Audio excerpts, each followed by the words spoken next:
Welcome to SportsBeat KC, the Kansas City Star's daily sports podcast. It's Wednesday, February 17th, and I'm Blair Kerkhoff. We're talking Chiefs today, specifically the offense and what moves the team might make in the offseason, especially as it relates to the current roster. The Chiefs have some decisions to make on several free agents to determine whether they will be part of the future. Wide receivers Sammy Watkins and Demarcus Robinson are part of that group, as are most of the backup tight ends. But Chiefs beat writers Herbie Teope and Sam McDowell spend much of the conversation discussing the offensive line. It's complicated. The Chiefs not only have to factor in free agents like center Austin Ryder, but injured players like tackles Eric Fisher and Mitchell Schwartz, and even an opt-out in Lucas Niang.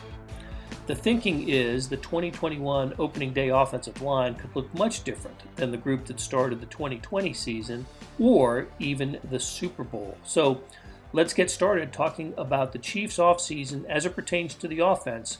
We will catch up with the defense soon enough. So here are Herbie Teope and Sam McDowell.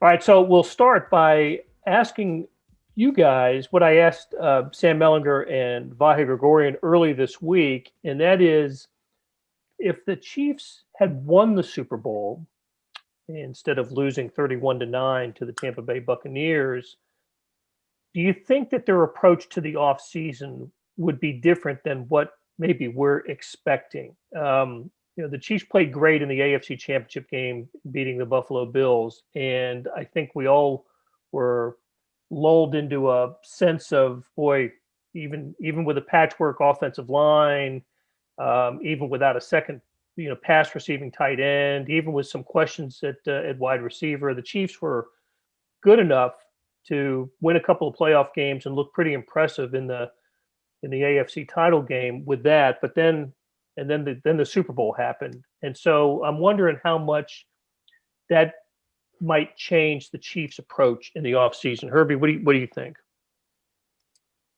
If anything, I think it's going to change their approach on the offensive line. As we all know, the NFL is a copycat league. Everyone's going to see how they were able to beat the Chiefs with a patchwork offensive line. Granted, they were out Eric Fisher, Mitchell Schwartz, the two guys that they absolutely rely on as their bookend tackles. We don't know about Schwartz's situation. How long it's going to take for the back injury to heal. Is his career over? Is he going to retire? That's the biggest unknown right now. Eric Fisher, torn Achilles, that's going to take a while to heal up as well. So they're going to need offensive linemen. Austin Ryder, their starting center, is a free agent. Kalichi Osemele, who started the season at left guard, is a free agent. Laurent Duvernay-Tardif, a whole year away from football. What kind of football shape is he going to be in? You got Lucas Niang, their draft pick from last year, who opted out. So you've got a lot of questions on the offensive line. And the way to get after them, if people are looking at how the Buccaneers put the blueprint there, offensive line has to be one of their top concerns, if not the top concern. Sam, the Chiefs ended up with an offensive line with, four guys who weren't playing the positions that they, normally play, right? Only Austin Ryder was the guy at center, and even he lost some starts. Remember, earlier in the season, Daniel Kilgore, on a coach's decision, started over Austin Ryder. So obviously, offensive line's a good place to start this conversation. Is it going to take an overhaul of this, or just some surgical maneuvers for the Chiefs to get this thing right? Well, I think Andy Reid sort of tipped his answer to that very question. I think it was Melly that asked him in the season-ending press conference, and he indicated that he didn't think that they needed some massive overhaul to the offensive line. And I'm sure part of that is the plans to get a guy like LDT back. I do think Wiley will be back. He's not going to be playing right tackle after his performance in the Super Bowl, but he'll be back on the offensive line. They already knew before the Super Bowl that this was an area they'd have to address, but I do think it moves up to the top of the list. I'm not sure that's where they had it, because they were able to manufacture ways to get around this weakness throughout the season, and it got exposed in the Super Bowl. And the tackles were already going to be an issue because I don't think Eric Fisher is a guy you can count on having it all next year. In fact, he might not even be on the roster because of that injury. Herbie mentioned Mitchell Schwartz. You already had to address the tackles, and they were able to make up for a weak interior by having two really good guys on the outside that they don't have anymore. And to me, that's going to have to be your top priority. It's interesting because they're picking at the back of the draft. That's usually not a spot to get a great left tackle, but it is a spot where you can get a great interior lineman. Usually that's, it's kind of like running back last year. They got the first running back off the board last year because nobody drafts running back in the first half of the first round. Same way with interior linemen. And I wonder if that's an opportunity to upgrade as the back end of that first round is to get an interior guy. Maybe you reverse it a little bit to where the strength isn't on the outside. Maybe you've got a little bit more help on the inside next year. I'll tell you, I'm a little worried about Schwartz too. A back injury for someone his age, absolutely playing his position. It's just there's a lot of unknown there. And Blair, I think that's a serious injury because he's a guy that's shown a propensity to play through injury. And the fact that he wasn't even able to come back to practice and even attempt to give it a go late in the season, I think is an indication that he's dealing with something pretty serious. And Herbie, before you went to New Orleans, I know you were covering the Chiefs. I think it was the 2014 season when Derek Johnson and Mike DeVito suffered the ACLs in the opening game. Season opener. Right. Yeah. So they weren't ready to play until the season opener the following year with Eric Fisher, rupturing his ACL and the Achilles. I don't know. What are we looking at here? I mean, is he going to be available mid-season, late season next year? That's another one that I mean, that's a worry.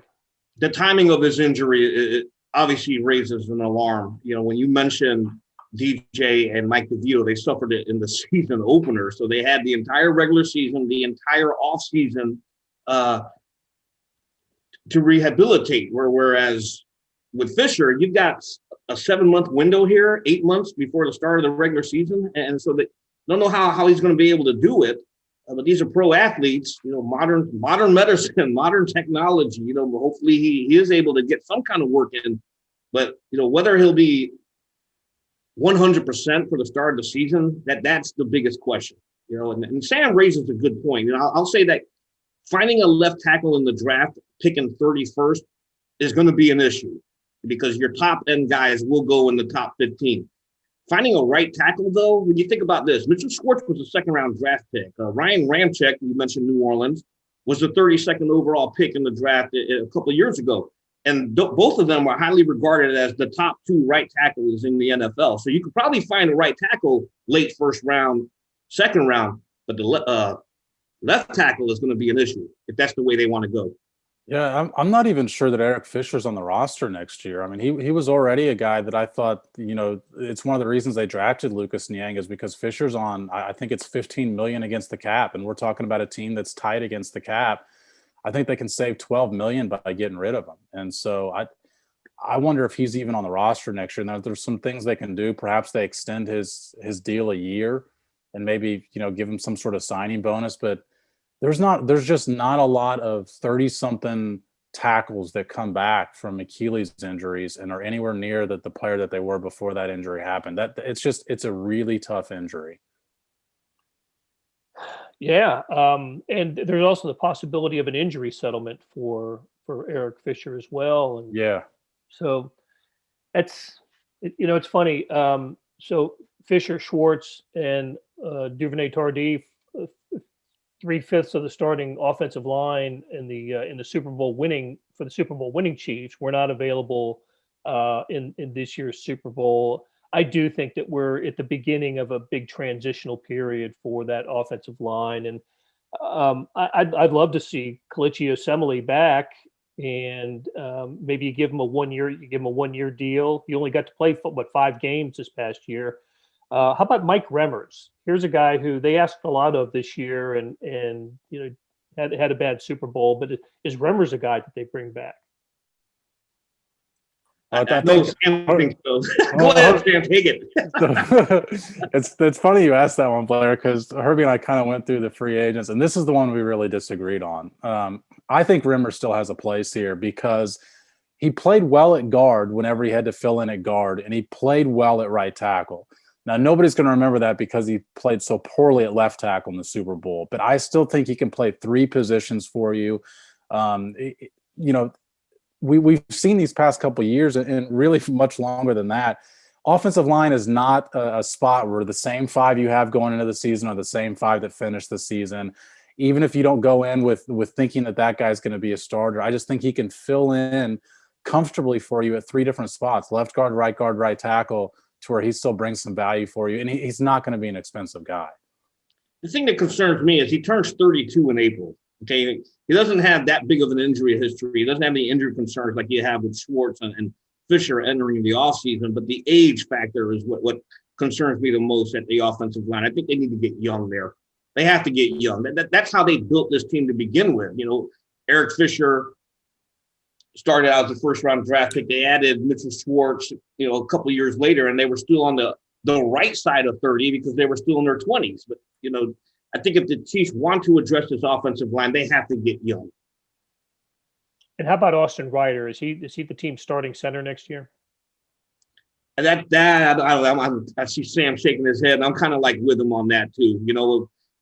When the Chiefs decided to go with Daniel Kilgore, Ryder was dealing with a nagging knee injury. Remember, he also, throughout training camp, he was dealing with that knee injury. And then when the Chiefs decided, Andy Reid, we all thought it was a benching, but Andy Reid came out later and said, no, it's his knee's still not the same. But then when he finally became healthy, they put him back into the lineup. Kilgore, again, he's on the other side of 30. Do you want to bring him? Do you want to sign him to a one-year deal and have him start? But you're going to run into this issue every year if you keep signing the older guys. They got to get young. I think that's just the key thing. They got to get young on the offensive line. I think their starting center next year is a guy who was not on the roster this year. Unless they think Nick Allegretti could play that spot. I think he's the only guy on the roster that could potentially be their starting center next year. Interesting. Okay. I do think Lucas Niang's a key to the offensive line next year as Absolutely. well. That brings up a funny point, Blair, because do you guys remember when Brett Veach was telling us a story about Patrick Mahomes the week of the Super Bowl? And the point of the story was to tell us that Patrick Mahomes is just a caring guy, thinks about everybody else. And he said that he ran into Patrick Mahomes the week of the Super Bowl prep, and he said, "Hey, how's Niang doing?" And it was like that. This guy had opted out for the year, and Patrick Mahomes was still caring about him.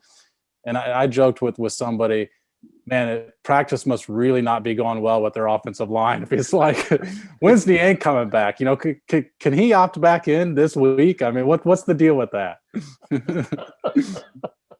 Oh man.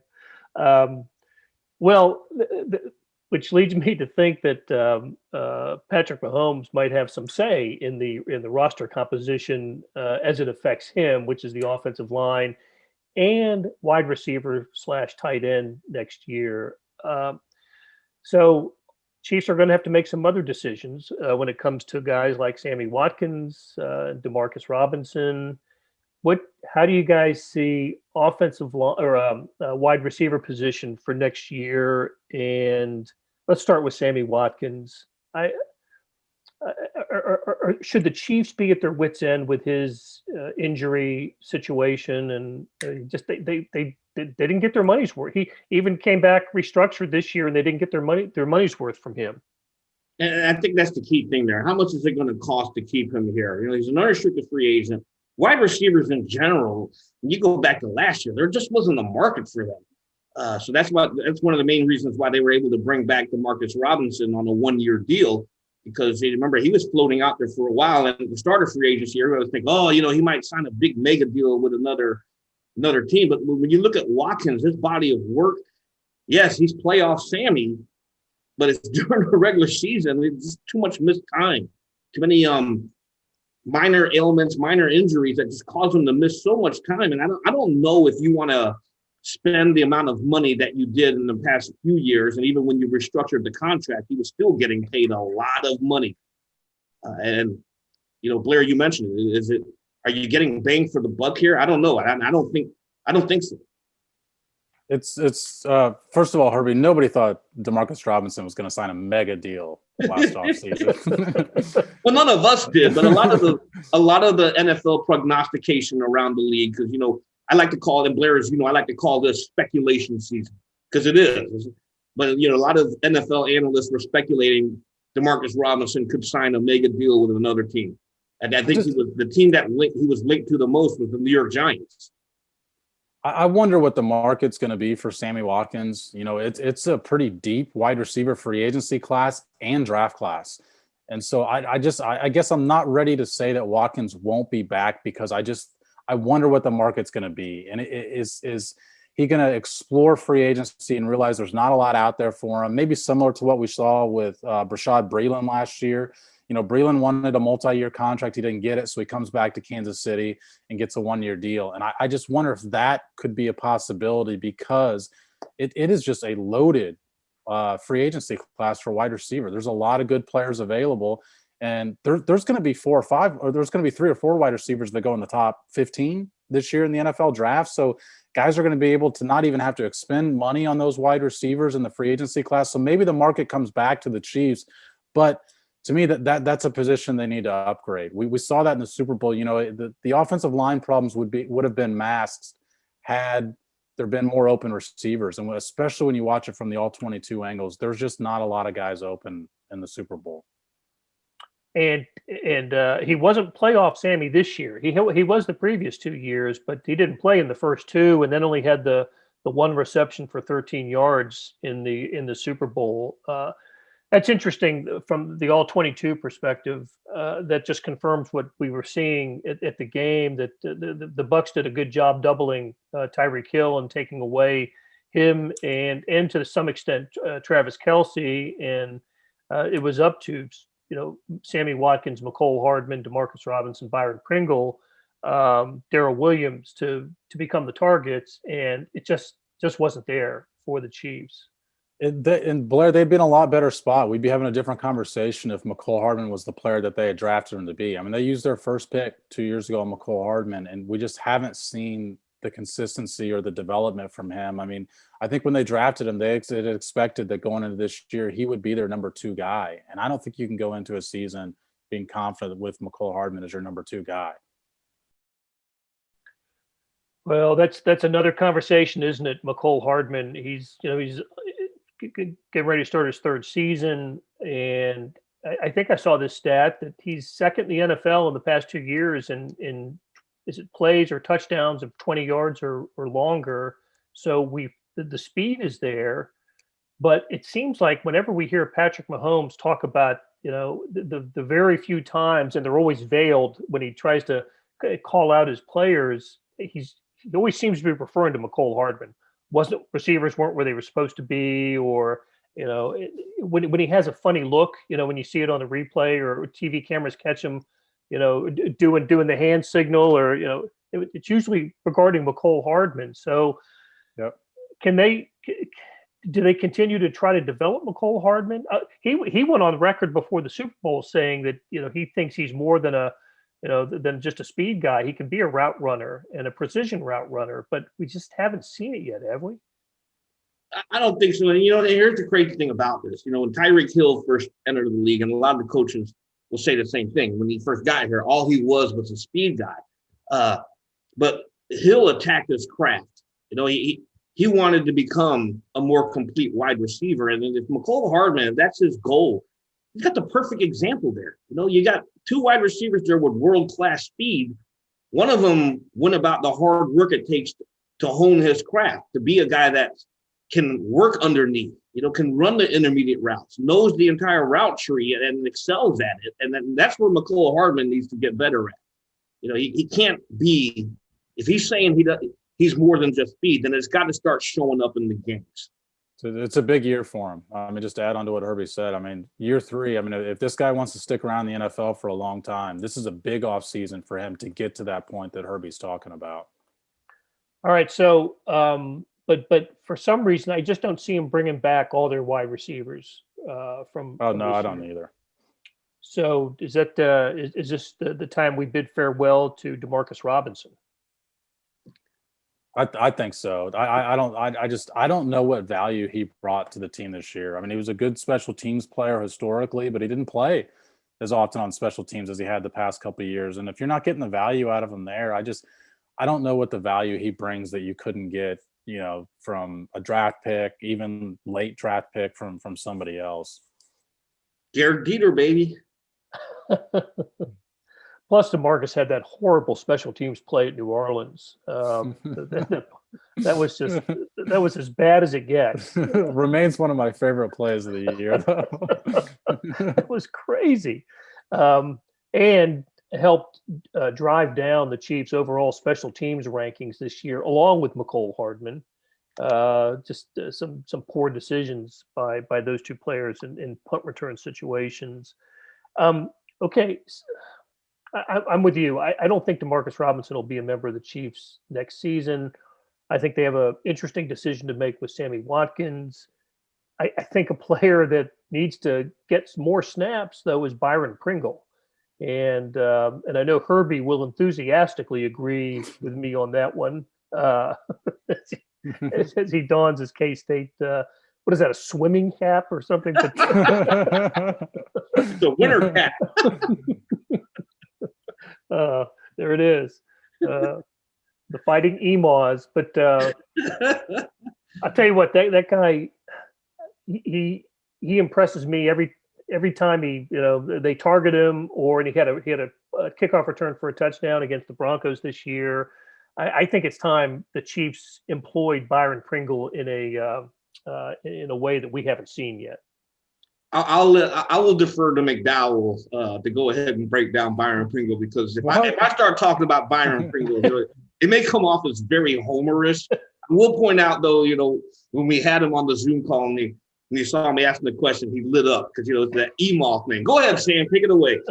I was about to log off and just let you edit, Harvey.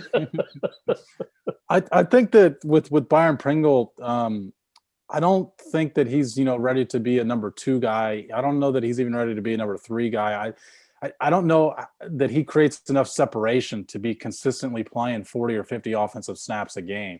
I'm confident in the role he had this last year, being a 4th guy, even a 5th guy. I do think he's for sure going to be on this team next year. I just don't know that the best solution is, if you lose a Sammy Watkins, just think, oh, well, Byron Pringle can take those snaps. I still think you got to bring somebody else in if you lose Sammy Watkins. I agree with McDowell there. I think if Pringle, to me, strikes me as a complementary type wide receiver. He's not going to be your number 1 guy. He's not going to be your number 2 guy, but he's a guy that can do a lot of other things. You mentioned his special teams. You mentioned, the blocks that he was able to put down on big returns. That's the kind of player he is. He has return abilities as well. And so he's the kind of guy, he's the kind of wide receiver that you always want on a team because he does so many other things well. Well, I'll put it this way. I want him to get Demarcus Robinson snaps and numbers and targets. That's where I think that's the replacement to me for Demarcus Robinson is Byron Pringle. And that doesn't preclude the Chiefs from going out and signing a free agent wide receiver. Because you guys are right, there are a lot of good ones. Smith-Schuster's out there as a free agent, so we'll see what happens with. They also have another K-State wide receiver they signed to a reserve future deal they can take a hard look at in Dalton Schoen. He's a KC resident. Look at him. I'm just saying.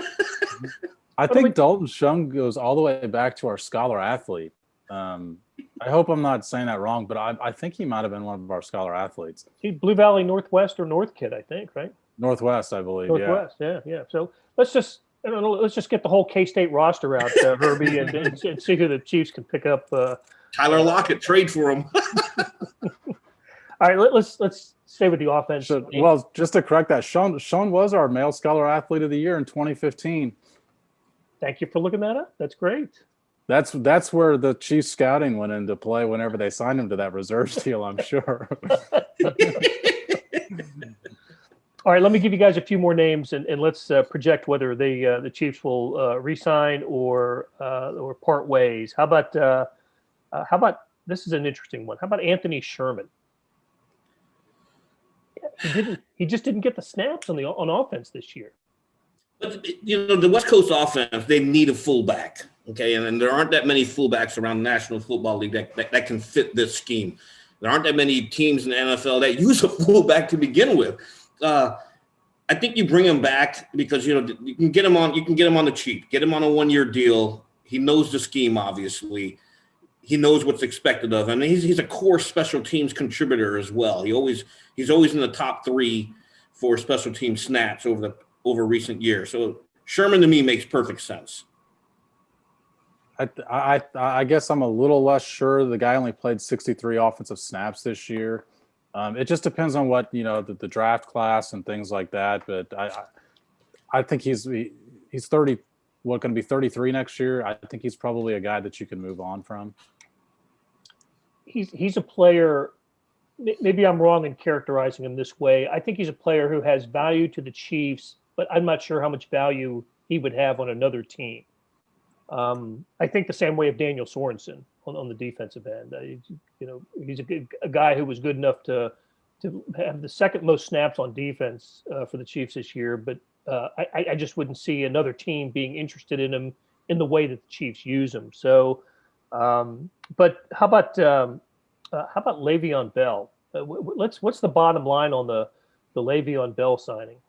I think we both probably all three agree that he's not going to be back, especially when you've got Damian Williams coming back from his opt out. There's no spot for Le'Veon Bell. Why didn't it work out? What did the Chiefs not like, or what did we? There was an injury issue, but why didn't he get more attention? I think the other guys were better. I mean, right? Yeah. I mean, I think that they liked what they had out of their other couple of guys with Clyde Edwards-Helaire and then Darrell Williams late in the season. I think they liked more what those guys were giving them. I thought on the tape that Le'Veon Bell looked slow, and I wonder how many years he's got left in this league. Similar to what we saw late in the season last year with LaShawn McCoy. He's also. I don't think I think the concept was good. You were bringing in a guy who was a proven receiver out of the backfield, but he just didn't seem like a good fit for this. That's one of the questions I asked him during the regular season was, his reputation is he's a very patient runner. He likes the offensive line to set the holes for him, and he finds it. But this offense is fast. You see the hole, you got to hit it. You don't have time to be sitting there waiting for the blocks to develop. You got to trust it and then go there. And I don't think he was a good fit. I think that's a good point. It was a different type. It was a different offensive line than what he ran behind in Pittsburgh when he was having those terrific years. Those were maulers with the Steelers. And you're right. He could wait, pick his spot and go. And that's just not the way the Chiefs' offensive line has been constructed with Patrick Mahomes at quarterback. All right. How about the tight end after Travis Kelce? I'm not sure what the Chiefs have there, what they like there, and I think this is an area that really needs an upgrade. You guys with me on that? Bring back Ricky Seals-Jones, man. We never saw what he could do. No, I think if anything, Nick Keiser is an exclusive rights free agent, so it's a sign it or take it or leave it type deal with him. Deion Yelder's restricted free agent. I can see them probably tendering him and bringing him back because outside of Travis Kelce, who do you really have? Ricky Seals-Jones, signed him to a 1-year deal, and we thought that he would be able to work his way in. And he just never got into the game. He was always inactive. But they do need to bolster that depth behind him. Nick Keiser, good blocking back, but he's a good blocking tight end, but he was never a good receiving complement to Kelce. If Keiser came in under 12 personnel packages, there was no way to get too creative with it because everyone knew Kaiser's just going to block. They got to add another piece in there as well. It's a spot that they could certainly improve with, but for a team that's trying to get under the cap, whatever that cap ends up being, whether it's 185 or a little bit lower, it's not somewhere they're going to be throwing dollars at. Yeah. And they have two options there. You can tender Ricky Seals-Jones at the lowest qualifying offer, and if he doesn't get an offer sheet from another team, then you can get him on the cheap. Same thing with Keiser. Keiser, again, he's an exclusive rights free agent, so it's a take it or leave it deal. Okay. All right, guys. I think we covered the offense pretty well here. I think what we'll do, if it's with your permission, is to save defensive discussion for another day. And we got a lot to talk about on that side as well. So we'll leave it here. And for Sam McDowell and Herbie Teope, I'm Blair Kerkhoff. Thanks for tuning in, and we'll talk to you again soon. That'll do it for today. Thanks to our SportsBeat KC production staff, Derek Donovan, Beth Welsh, Monty Davis, Jeff Rosen, Chris Fickett, and Savannah Smith. Tip of the cap to Herbie Teope and Sam McDowell for stopping by and talking Chiefs. Hey, we have another deal for you. For a limited time, you can subscribe to Sports Pass for 99 cents a month. That's right, 99 pennies a month. After 3 months, it auto-renews at $5.99 a month unless you cancel. How do you get it? You go to kansascity.com/sportspass2020. That is kansascity.com/sportspass2020. Do you want more than just sports coverage? Check out the entire Kansas City Star product. Sports news, features, commentary, and analysis, the whole thing. You get all the stories written by my talented colleagues, plus additional news, sports, and business coverage with the e-edition. The details for all of these deals can be found at account.kansascity.com/subscribe. And if you're having trouble hunting down any of these offers, send me an email, bkerkhoff@kcstar.com, and I will get you to the right place. So whether it's the Sports Pass or the full subscription, you're getting and supporting the best sports and news coverage in Kansas City and helping us produce programs like SportsBeat KC. Thanks for listening, and we'll be back on Thursday with another episode.